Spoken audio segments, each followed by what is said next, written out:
Hello guys, nandito ako ngayon sa OKX na exchange. So kung saan ako nagtitrade ng Dodge versus Euro. So as of this moment, actual price ay 0.21, 0.13. So sa record ko, may nabili na ako ng 0.21. Pero wala pa ako nabili ng 0.20. Gusto kong bumili doon sa 0.20. Ang problema, wala na akong buying power. Meron na lang akong 431 euro. Ang tinetrade ko ay minimum of 20 per trade. 20 euro per trade. So, ang gagawin ko, ibebenta ko na lang yung nabili ko ng 0.16, which is nabili ko ng 24.95. Actual price siya ay 32.93. So, meaning, kumita na ako ng 8 euro. So, babalik ako doon sa 0.21.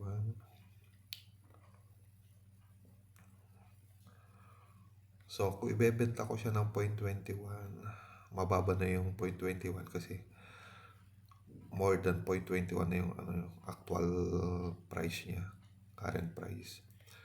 So, instead na ibenta ko ng 0.21, sa limit, ibebenta ko siya sa market price. So, ang market price ay 0.21 o 15. So, ang ibebenta ko ay worth 155.85 na Dodge.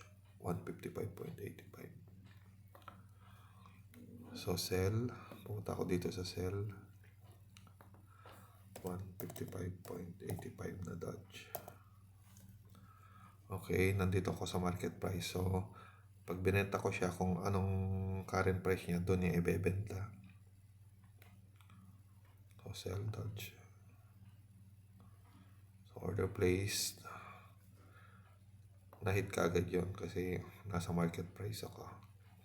Okay. So, nabenta ko siya ng sa dollar ay 0.37. Okay. So, sa euro, meron na akong 0.37. Kasama na yung 0.4, yung 4 euro kanina. So, ngayon, wala na to. Nabenta ko na to. So, eliminate ko na to. Ngayon, bibili naman ako dun sa 0.20. So, babalik ako dito. Pero sa limit na siya. So, antayin kung bumaba siya. Ang target price ko ay 0.20. So, 0.20 target price. Euro, 20 euro. Okay. Buy that. So, yun. Nakaset na to sa limit.